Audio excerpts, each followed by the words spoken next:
इस सब्जेक्ट में आपको अक्रॉस यूनिवर्सिटीज क्या चीजें पढ़ने को मिलने वाली हैं। आपका सबसे पहला टॉपिक आने वाला है इंडियन कॉन्ट्रैक्ट एक्ट। बेटा मैं क्या बताऊं, ये इतना इंपॉर्टेंट एक्ट है ना। अगर वादा किया तो उसमें क्या क्या एलिमेंट्स होने चाहिए, है ना, और साथ में कौन कौन लोग हैं जो वादा कर सकते हैं एक्चुअली सेलर और बायर के बीच में। तो आखिर उन दोनों की राइट्स क्या हैं, उन दोनों की ड्यूटीज क्या हैं, किन बातों का ध्यान रखना है सेल के टाइम पर, ये सारी चीजें यहाँ पर डिस्कस होती है। ठीक है, business regulatory framework, trust me course content बिल्कुल सेम है, कुछ अलग नहीं है, लेकिन बस बिजनेस रेगुलेटरी फ्रेमवर्क नाम से है ये। Hello everyone, this is CA Shrejal and I welcome you back to BCom वाला। कैसे हो आप सब लोग? सबसे पहले तो कमेंट सेक्शन में मुझे ये बताना कि कैसे हो आप सब लोग। आज ना बेटा बहुत खास दिन है। क्यों? क्योंकि आज ना हम अपना पहला कदम रखने वाले हैं अपने कोर्स की तरफ, है ना। मैं आपकी लॉ फैकल्टी रहूंगी एंड आपको मैं business law and corporate law में असिस्ट करूंगी, राइट। तो देखिए, सबसे पहले आज तो हम लोग फिलहाल बिजनेस लॉ की बात करने जा रहे हैं। कई सारी मेजर यूनिवर्सिटीज में बिजनेस लॉ जो है वो आपके फर्स्ट सेमेस्टर में एंड थर्ड सेमेस्टर में कवर होता है। कई जगह पर सेकंड में भी हो सकता है, कहीं पर फोर्थ में भी हो सकता है, लेकिन हमको टेंशन नहीं लेनी है। हमको तो सब्जेक्ट से मतलब है ना, हमको तो सब्जेक्ट पढ़ने से मतलब है। वो सब्जेक्ट मैं आपको पढ़ा कर जाऊंगी, ठीक है ना। तो आज का एजेंडा क्या होने वाला है बेटा? एजेंडा ये है कि हम थोड़ा सा इस सब्जेक्ट के बारे में देखें कि आखिर इस सब्जेक्ट में आपको अक्रॉस यूनिवर्सिटीज क्या चीजें पढ़ने को मिलने वाली हैं, क्या टॉपिक्स होते हैं मेजरली। बहुत डिटेल में नहीं डिस्कस करेंगे, जस्ट एक ओवरव्यू लेने वाले हैं हम लोग आज। और आप ये भी देखोगे कि आप किसी भी यूनिवर्सिटी में हो, 70 to 80% सिलेबस आपका सेम ही रहने वाला है। जो मेजर मेजर एक्ट्स हैं वो सेम रहने वाले हैं ऑल थ्रू। बाकी थोड़े बहुत चेंजेस, थोड़े बहुत एडिशंस डिलीशंस हो सकते हैं यूनिवर्सिटी टू यूनिवर्सिटी, वो डिपेंड करता है, लेकिन अपने को टेंशन नहीं लेनी, ठीक है। और क्या बात करेंगे, थोड़ा सा मैं आपको अपनी तरफ से रेकमेंड कर दूंगी, अगर मुझे जो भी बुक्स ठीक लगती हैं, सही लगती हैं आपके लिए, वैसे सारी ही बुक्स अच्छी हैं एंड आपकी यूनिवर्सिटी में जो बुक्स रिकमेंडेड है वो आपको रेफर करनी चाहिए, बट मैं भी अपनी तरफ से आपको कुछ बुक्स बता दूंगी एंड इस सब्जेक्ट को हमें कैसे अप्रोच करना है थोड़ा सा उसके बारे में भी बात कर लेंगे एंड तक, ठीक है ना। तो आइए हम लोग स्टार्ट करते हैं। मैंने सभी मेजर यूनिवर्सिटीज ले रखी हैं यहाँ पे। स्टार्ट करेंगे हम लोग डीयू से एंड जैसा कि मैंने कहा, क्योंकि हमारा सिलेबस 70-80% सेम ही रहने वाला है, तो मैं आपको पकाऊंगी नहीं सारी यूनिवर्सिटीज के बार बार सिलेबस पढ़ा के। हम एक ओवरव्यू ले रहे हैं एंड जो भी कॉमन टॉपिक्स हैं उनको एक साथ ही डिस्कस कर लेंगे हम लोग, है ना। जैसे कि मैं आपको बताती हूँ, सबसे पहले हम लोग स्टार्ट कर रहे हैं डीयू से। बीकॉम ऑनर्स में आता है आपका ये बिजनेस लॉ, फर्स्ट सेमेस्टर में कवर किया जाता है ना। और फर्स्ट सेमेस्टर में आपका सबसे पहला टॉपिक आने वाला है इंडियन कॉन्ट्रैक्ट एक्ट। बेटा मैं क्या बताऊं, ये इतना इंपॉर्टेंट एक्ट है ना, मैं बता नहीं सकती। हर जगह पर आपको ये एक्ट तो मिलेगा ही मिलेगा। सबसे ज्यादा लंबा एंड सबसे ज्यादा स्कोरिंग एक्ट यही होता है, सबसे ज्यादा क्वेश्चंस इसी में से आते हैं, है ना, इसी एक्ट में से, क्योंकि बहुत लंबा सा एक्ट है ये। तो इसमें हम बेसिकली पढ़ते क्या है कि यार, अगर आपने ना किसी के साथ में कोई कॉन्ट्रैक्ट किया, या समझ लो, तुम सिंपल सा एग्जांपल देती हूँ आपको कि आप कई सालों से ना एक एक एक कॉमन चीज होती है सारे दोस्तों में, सभी गोवा के ट्रिप का प्लान बनाते हैं कि गोवा चलेंगे, प्लान बनाएंगे, ठीक है। और उसमें से एक इंसान ऐसा जरूर होता है जो लास्ट मोमेंट पे ट्रिप कैंसिल कर देता है। अब मेरी बात सुनिए, पहले तो प्लान बना, वादे हुए, ठीक है। आपके दोस्त ने आपसे वादा किया कि हाँ इस बार चलेंगे, इस बार पक्का परमिशन मिल जाएगी, चलेंगे। और लेटर ऑन ट्रिप के 2 दिन पहले वो इंसान फोन करके कह रहा है कि नहीं यार हो नहीं पा रहा है, थोड़ा सा पापा ने मना कर दिया है। तो अब आप मुझे बताओ, क्या आप उस दोस्त को कोर्ट ले जा सकते हो इस चीज के लिए? बताओ, है दिमाग में आया आपके? कोर्ट ले जा सकते हो क्या? नहीं ले जा सकते, है ना। तो और जबकि अगर अगर एक दूसरा एग्जांपल लो, जोमेटो से आपने खाना ऑर्डर किया, है ना, वहां से जो खाना आया, या तो मान लीजिए उसमें कोई आइटम्स मिसिंग हो गए, या फिर जो खाना आया वो ईटेबल ही नहीं था, वो इस लायक नहीं था कि उसको खाया जा सके। क्या आपको लगता है आप जोमेटो को सू कर सकते हैं? जी हाँ, इस केस में हम जोमेटो को सू कर सकते हैं। तो ये डिफरेंस कहाँ से आया? वादे तो दोनों केस में थे, दोस्त के केस में भी वादा था और जोमेटो के केस में भी वादा था। तो ये डिफरेंस क्यों आया? जोमेटो को सू कर सकते हैं, उसको नहीं कर सकते। यही तो हम लोग पढ़ेंगे इंडियन कॉन्ट्रैक्ट एक्ट में, है ना, कि अगर वादा किया तो उसमें क्या-क्या एलिमेंट्स होने चाहिए, है ना? और साथ में कौन-कौन लोग हैं जो वादा कर सकते हैं एक्चुअली। अब अगर वादा खिलाफी हुई, वादा तोड़ दिया गया, तो उस केस में जिस पार्टी के साथ में गलत हुआ है उनके पास क्या रेमेडीज है, ये सारी चीजें हम लोग पढ़ेंगे इंडियन कॉन्ट्रैक्ट एक्ट में, ठीक है। उसके बाद आते हैं स्पेशल कॉन्ट्रैक्ट्स। ये भी मेजर यूनिवर्सिटीज में कवर्ड ही होती हैं हर जगह। इसमें आप बेसिकली इंडेमिनिटी गारंटी वगैरह जैसी चीजें पढ़ते हो, यानी कि अगर एक इंसान को लॉस हुआ ना, तो दूसरा इंसान यहाँ पर उसको कॉम्पनसेट करने के लिए तैयार खड़ा है। ये कॉन्ट्रैक्ट हुआ है दो लोगों के बीच में कि अगर आपको कोई लॉस हुआ ना, तो मैं खड़ा हूं आपके लिए। ठीक है ना, ये इंडेमनिटी हो गया, थोड़ा सा ओवरव्यू दिया मैंने बस आपको। गारंटी कि आप कोई लोन लेने गए, बैंक ने मुंह पे मना कर दिया कि इस शक्ल पर लोन नहीं मिल सकता, माफ करना, किसी क्रेडिबल इंसान को लेकर आइए। आप लेके गए अपने पापा को जो बकायदा गवर्नमेंट जॉब में रह चुके हैं कुछ भी है, और उनको उनकी शक्ल देखकर लोन दे दिया गया क्योंकि वो क्रेडिबल है बिल्कुल। तो ऐसे केस में क्या होगा, इसको कहते हैं गारंटी। कॉन्ट्रैक्ट ऑफ बेलमेंट हो गया, प्लेज हो गया, ये सारी चीजें हम लोग कवर करेंगे। ठीक है, मैं टीचर वाले मोड में आ जाती हूँ बिल्कुल ही, मतलब मैंने एक टॉपिक देखा, मैं आपको पढ़ाना चालू हो गई। ठीक है, पढ़ाना नहीं है, बस ओवरव्यू ले रहे हैं। ठीक है, तो नेक्स्ट क्या है, जैसे सेल्स ऑफ गुड्स एक्ट, ये भी हर जगह मोस्टली कवर होता है ना। तो सेल्स ऑफ गुड्स एक्ट में भी यही है कि अगर कोई सेल का कॉन्ट्रैक्ट हुआ है दो लोगों के बीच में, सेलर और बायर के बीच में, तो आखिर उन दोनों की राइट्स क्या हैं, उन दोनों की ड्यूटीज क्या हैं, किन बातों का ध्यान रखना है सेल के टाइम पर, ये सारी चीजें यहाँ पर डिस्कस होती है। ठीक है, कब आखिर ट्रांसफर माना जाता है, गुड्स ट्रांसफर होते हैं, उसको ट्रांसफर माना कब जाता है, ओनरशिप कब ट्रांसफर होती है, ये सारी बातें हम लोग यहाँ पर पढ़ेंगे। ठीक है, अगर सेलर को उसके पैसे नहीं मिले हैं तो उस केस में क्या क्या राइट्स हैं, ये सारी चीजें पढ़ेंगे हम लोग। ठीक है, दूसरी हम लोग बात करें लिमिटेड लाइबिलिटी पार्टनरशिप एक्ट की, तो मैं आपको इसके साथ में एक चीज बता दूं कि डीयू में पार्टनरशिप एक्ट कवर्ड नहीं है, limited liability partnership act covered है ना। तो कई जगह पर पार्टनरशिप एक्ट भी कवर्ड है, तो उसके बारे में भी मैं आपको बस थोड़ा सा इन्फो दे रही हूँ। ठीक है, अगर आपकी यूनिवर्सिटी में कवर्ड हो तो बहुत ही अच्छी बात है। ठीक है, आप सुन लीजिए। तो बस उसमें ये होता है ना कि अगर आपने कुछ लोगों के साथ में मिलकर ये प्लान बनाया कि यार हम ना साथ में पार्टनरशिप में एक बिजनेस स्टार्ट करते हैं अपना, है ना, उसमें जो भी प्रॉफिट लॉस होगा, जो सब कुछ होगा, वो हम लोग शेयर करेंगे आपस में, ऐसा प्लान बनाया आपने अपने दोस्तों के साथ में मिलके। ठीक, तो अब अम, ऐसे केस में अगर आप बिजनेस चला रहे हो, सब कुछ बढ़िया चल रहा है, लेकिन अचानक से एक दिन कुछ ऐसा होता है कि आपका बिजनेस डूब जाता है। अब आपके बिजनेस के पास पैसे नहीं है, जो भी लेंडर्स वगैरह हैं, जो बैंक्स वगैरह हैं जिनसे आपने उधार लिया था उनको पे करने के लिए, अब उनके पास ये राइट होता है फिर कि वो आपके बिजनेस के एसेट तो ले ही जा सकते हैं, साथ साथ में आपके पर्सनल प्रॉपर्टी पर भी उनका अधिकार हो सकता है। वो आपका जो भी पर्सनल प्रॉपर्टी है, कार हो गए, घर हो गया, ये सब भी ले जाया जा सकता है उनके द्वारा, उनके पास ये अधिकार होता है। जबकि उसी चीज को, यही एक चीज जो है ना, ये बहुत ही रिस्की हो जाता था लोगों के लिए, है ना, पार्टनरशिप में बिजनेस स्टार्ट करना। इसीलिए क्या हुआ कि लिमिटेड लाइबिलिटी पार्टनरशिप का कॉन्सेप्ट आया, तभी ये वाला एक्ट भी आया, है ना। और ये एक्ट यहाँ डीयू में कवर्ड है और कई सारी और यूनिवर्सिटीज में भी है, कवर्ड है। हम लोग आगे ना स्लाइड में सभी देखेंगे बेटा, सब है हमारे पास, देख लीजिए आप।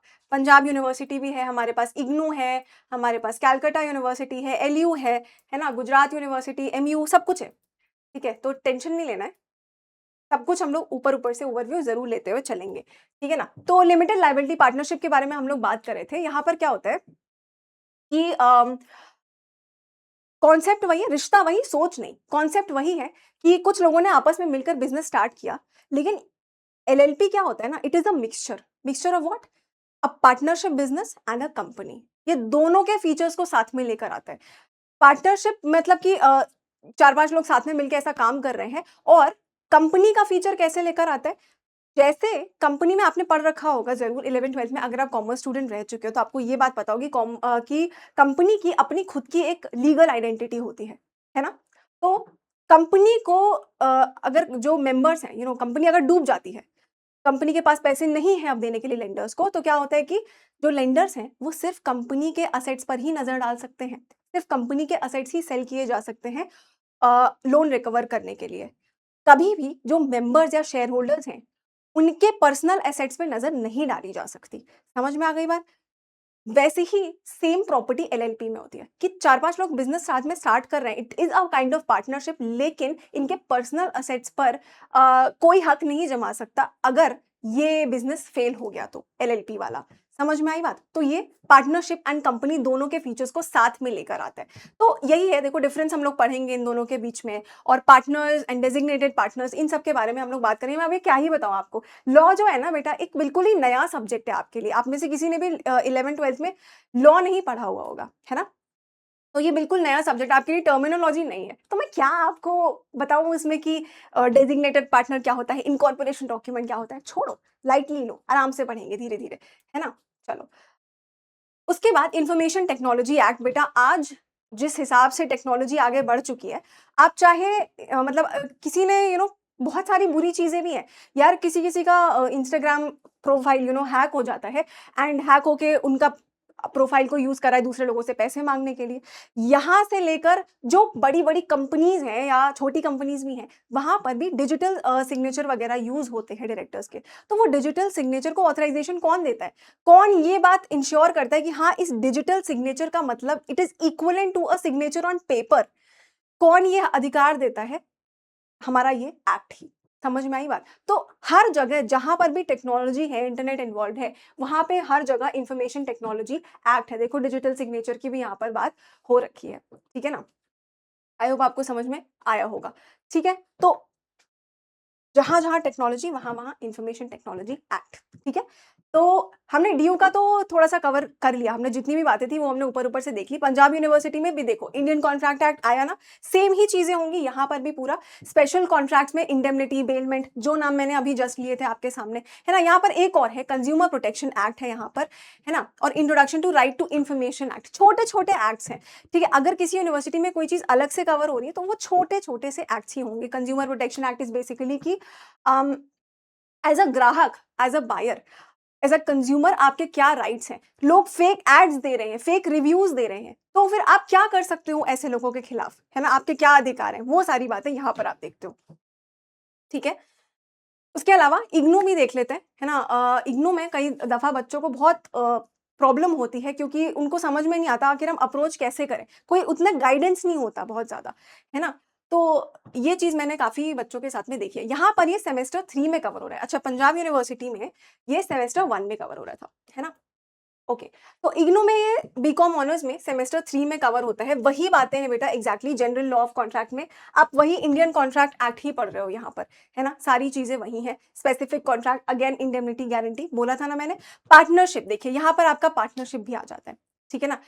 इंडियन पार्टनरशिप एक्ट ये भी आएगा यहाँ पे। उसके बाद इधर सेल्स ऑफ गुड्स एक्ट भी आ रहा है। इधर निगोशिएबल इंस्ट्रूमेंट एक्ट, हाँ ये देखो ये नया आ गया, ये भी काफी यूनिवर्सिटीज में कवर होता है।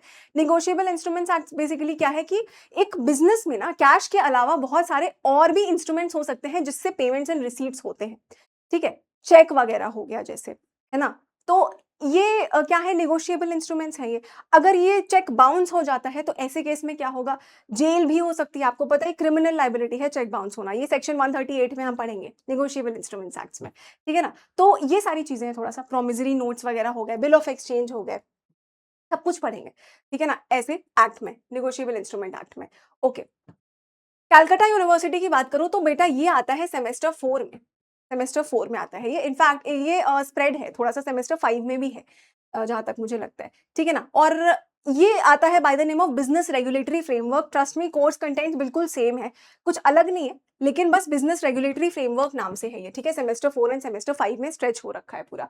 तो यहाँ पर आप देखो सेम चीज है ना, इंडियन कॉन्ट्रैक्ट एक्ट में वही वाली बातें सारे पढ़ोगे। स्पेसिफिक कॉन्ट्रैक्ट्स हो गए, सेल्स ऑफ गुड्स हो गया, पार्टनरशिप एक्ट हो गया आपका, limited liability partnership and consumer protection act, वही सारे एक्ट्स हैं यहाँ पर भी, किसी में कुछ प्लस किसी में कुछ माइनस, ठीक है। ओके, लखनऊ यूनिवर्सिटी में देखें तो ये सेमेस्टर 3 का पार्ट बनता है बीकॉम ऑनर्स में, है ना, वही सारी चीजें, ठीक है। आगे आते हैं, बिजनेस लॉज नाम से ही रहेगा ये आपका। सेल्स ऑफ गुड्स एक्ट हो गया, निगोशिएबल इंस्ट्रूमेंट्स एक्ट हो गया, ठीक है। उसके अलावा मुंबई यूनिवर्सिटी में ये आपके सेमेस्टर 3 में बीकॉम में रहेगा, ठीक है। और सेमेस्टर 4 में भी आता है ये, आगे भी कंटिन्यू होता है सेमेस्टर 4 में, ठीक है। तो जनरल प्रिंसिपल्स ऑफ कॉन्ट्रैक्ट वही है, एंड आपका फॉर्मेशन एंड परफॉर्मेंस, तो मोर और लेस ना सेम बातें हैं, आप देख सकते हो यहाँ पे, है ना। मैं बार बार क्या ही वही चीजें रिपीट करूँ आपके सामने। गुजरात यूनिवर्सिटी में भी आपका सेम चीजें हैं, ठीक। एक बारी बस नजर मार लो आप, ठीक है ना। तो ये कोई और ऐसा एक्ट नहीं है जो हमने छोड़ा हो बेटा। लेकिन अब हमारा ना लास्ट में थोड़ा बहुत जो मैंने कहा था कि हम डिस्कशन कर लेते हैं, मैंने आपको एक ओवरव्यू दिया पूरा कि आखिर इस पर्टिकुलर सब्जेक्ट में हम क्या क्या चीजें देखने वाले हैं, है ना। थोड़ा सा आपको एक आइडिया लगा होगा एग्जाम्पल्स के थ्रू कि क्या देखने वाले हैं हम इनमें। अब अगर मैं आपसे बुक्स के बारे में बात करूं तो जैसा कि मैंने कहा सभी बुक्स अच्छी होती हैं। आपके कॉलेजेस में, आपकी यूनिवर्सिटीज में कुछ कुछ बुक्स रिकमेंड करी भी गई होंगी, एंड ट्रस्ट मी अगर वहां पर रिकमेंड हुई हैं तो आप वो वाली बुक्स जरूर लेना, ठीक है। उन बुक्स से तो जरूर पढ़ना। बाकी मुझे लगता है एमसी कुच्चल एंड विवेक कुच्चल, इनकी जो बुक्स हैं वो अच्छी है बिजनेस लॉ के मामले में। एनडी कपूर की बुक अच्छी है, पीसी तुलसियान की बुक काफ़ी मुझे बहुत अच्छी लगी। इनफैक्ट मैंने अपना सीए फाउंडेशन जो क्लियर किया था ना, सीए फाउंडेशन में मैंने पीसी तुलसियान की बुक रेफ़र करी थी। क्योंकि उसमें ना हर चीज़ का इतना सारे एग्ज़ाम्पल्स थे and if you are one of those kids जिनको एग्ज़ाम्पल से पढ़ना बहुत ही अच्छा लगता है और इनफैक्ट अच्छा लगता ही है यार, एग्ज़ाम्पल जैसे ही मिलता है ना, कोई भी कॉम्प्लेक्स टॉपिक यूँ समझ में आ जाता है। तो फिर आपको भी अपनी अप्रोच वैसी ही रखनी है। तो आप पीसी तुलसियान साइड में रख सकते हो बट डेफिनिटली वो बुक ज़रूर लेना जो आपके यूनिवर्सिटी में रिकमेंड हो रही है। क्लियर हुई बात? अच्छा इसके अलावा अगर मैं अप्रोच की बात करूँ, तो देखो लॉ में ना एक कॉमन प्रॉब्लम होती है सभी को, सभी थ्योरी सब्जेक्ट में इनफैक्ट ये कॉमन प्रॉब्लम होती है कि यार इसमें हमको पहली बात तो लॉ कोई नॉर्मल थ्योरी सब्जेक्ट नहीं है ना? अगर आप बैंकिंग पढ़ते हो, तो शायद आपको बैंकिंग में टेक्स्ट बुक से पढ़ के चीज़ें समझ में आएँगी, कॉन्सेप्ट समझ में आएँगे, but if you are studying law ना, तो आपको अपने आप से पढ़कर उतनी चीज़ें क्लियर नहीं होती because the terminology are so new for you, आपने कभी वो चीज़ें पहले देखी भी नहीं होती हैं। है ना? तो you always like kind of need a guidance and if not a guidance तो आपको अपनी तरफ से बहुत मेहनत करनी पड़ती है ऐसे सब्जेक्ट्स में जो आप पहली दफ़ा पढ़ रहे हो बिल्कुल ही। आप समझ रहे होंगे मेरी बात, है ना? तो सबसे पहले तो हमारे पास जो चैलेंज आता है कि वो हम समझें इन चीज़ों को, जो कॉन्सेप्ट्स हैं उनको अच्छी तरीके से समझें, विद एग्ज़ाम्पल समझें और ऐसा समझें कि बिल्कुल हमारे दिमाग से कोई इसको हटा ना पाए। ठीक है मैम, समझने वाली प्रॉब्लम तो चलिए हमको क्लियर हुई कि हमको एग्ज़ाम्पल से समझ के चलना है एंड थोड़ा-सा व्हाय जानने की कोशिश करनी है, चीज़ों के पीछे की, है ना? तभी आप उससे कनेक्ट कर पाओगे, रिलेट कर पाओगे। अगर आप सिर्फ़ ऊपर से पढ़ते जाओगे ना कॉन्सेप्ट आपको उतना नहीं समझ में आएगा कि क्यों हो रहा है यार, ना ही याद रहेगा लेटर ऑन। ठीक है, तो आपको व्हाय पूछना है कि चीज़ क्यों हुई और आपको एग्ज़ाम्पल्स के साथ में पढ़ना है। केस लॉज़ भी बहुत सारे होते हैं यहाँ पर। हालाँकि आपके लिए रेलेवेंट होंगे कुछ ही केस लॉज़, कुछ इंपॉर्टेंट केस लॉज़ होंगे, ठीक है? तो आपको याद वो ही करना है एग्ज़ाम पॉइंट ऑफ व्यू से। दूसरी बात होती है कि चलिए मैम समझ में तो आ गया बट याद कैसे करें? थ्योरी सब्जेक्ट में तो याद करने की भी टेंशन होती है, बिल्कुल होती है। अब सबका अलग-अलग तरीका हो सकता है, कोई निमोनिक से पढ़ता है, कोई स्टोरी लाइन्स बना के पढ़ता है। बट मैं आपसे पूछ रही हूँ यार आप कितने सारे स्टोरी लाइन्स बना लोगे? इतना बड़ा आपका सब्जेक्ट है, कितने स्टोरी लाइन्स बनाएँगे और कितने निमोनिक्स बनाएँगे और कितना याद रहेगा आपको बताइए? इसीलिए मुझे ऐसा लगता है आप ऑब्वियसली अपने तरीके से कर सकते हो बट मुझे ऐसा लगता है मैंने खुद अपना सीए इससे पास किया है तो आप बीकॉम डेफिनेटली कर सकते हैं, आराम से कर सकते हैं। मल्टीपल रिविजन्स ये किसी भी थ्योरी सब्जेक्ट में ना सिर्फ बीकॉम में बट आगे किसी भी प्रोफेशनल एग्जाम या किसी भी XYZ एग्जाम में आप ले लीजिए, थोड़ी मेहनत जरूर लगती है बेटा, लेकिन then you are going to maintain a habit. अगर आपने मल्टीपल रिविजन्स की हैबिट बना ली ना, तो आप समझ लीजिए you are unstoppable in that case. Unstoppable हो जाएँगे आप, मतलब आप अपने आप को भीड़ से अलग पाने लगेंगे बिल्कुल। मल्टीपल रिविजन्स की ताकत ही नहीं समझी आपने शायद कभी, अगर आपको डाउट हो रहे हैं मेरी बात पे तो, ठीक है? लेकिन जब आप किसी भी चीज़ को 2 दफ़ा, 3 दफ़ा देखते हैं ना, तब वो यहाँ बैठने लग जाती है। Then you need no other tricks, nothing मतलब कुछ भी और आपको नहीं चाहिए, बस मल्टीपल रिविजन्स चाहिए। ठीक है? और हम आपके लिए यूट्यूब पे कई बार मल्टीपल रिविजन्स भी लेकर आते रहेंगे, तो कोई चिंता की बात तो है नहीं बिल्कुल भी, ठीक है ना? उसके बाद फाइनली लिखना कैसे है, प्रेज़ेंट कैसे करना है, कई बार लोग को याद भी हो जाता है, तो अब भाई उस चीज़ को पेपर पे उतारें कैसे? कैसे हम अपना टैलेंट दिखाएँ आखिर एग्ज़ामिनर को? तो वो भी एक बात होती है। राइटिंग प्रैक्टिस के बारे में भी हम बात करेंगे, लेकिन वो तब हो पाएगी जब आपको थोड़ा-सा यहाँ पर कोर्स स्ट्रक्चर समझ में आने लगेगा कि आखिर हमें पढ़ना क्या है ना? कीवर्ड्स बट ऊपर से अगर मैं आपको बताऊँ ना, तो कीवर्ड्स बहुत इम्पोर्टेंट होते हैं किसी भी चीज़ में। ठीक बात है, आप अपने आप से ज़रूर लिख के आएँ एग्ज़ाम में, कोई दिक्कत नहीं है, लेकिन keywords are going to fetch you marks. I am saying that आप कहीं पे लिख सकते हैं इस बात को। कीवर्ड्स वो चीज़ है जो एग्ज़ामिनर ढूँढता है और अगर मान लीजिए कि अगर आपने एग्ज़ामिनर के लिए चीज़ें ईज़ी बना दी ना, पेपर चेक करना ईज़ी बना दिया, तो आपको बाकी लोगों से डेफ़िनिटली ज़्यादा मार्क्स मिल के ही छोड़ेगा, ठीक है ना? तो एग्ज़ाम्पल्स कोट करना, ये भी एक बहुत ही बेहतरीन तरीका है एक एज पाने का बाकी लोगों पे, है ना? एंड बेटर स्कोर करने का। आई होप आपको एक ओवरव्यू मिल गया होगा इस पूरे पेपर के बारे में। आपको इसे कैसे अप्रोच करना है, क्या बुक्स आप ले सकते हो, है ना? एमसी कुचल जो है उसमें ना काफ़ी सारे एग्ज़ाम्पल्स हैं, काफ़ी ईज़ी लैंग्वेज में एक्सप्लेन कर रखा है। एनडी कपूर में रिविज़न पॉइंट ऑफ व्यू से काफ़ी अच्छी है। पीसी तुलसियान तो मैंने आपको बताया ही, मतलब ओवरऑल बहुत ही अच्छी बुक है, पीसी तुलसियान, ठीक है ना? बाकी जो बुक आपके यहाँ रिकमेंडेड है वो ज़रूर ले लें, ओके? तो आगे की बातें हम आगे की वीडियोज़ में करते रहेंगे, है ना? आई होप आपको आज का वीडियो समझ में आया होगा, आपके लिए फ्रूटफुल रहा होगा। तो मैं मिलती हूँ आपसे आगे के वीडियोज़ में। Thank you so much.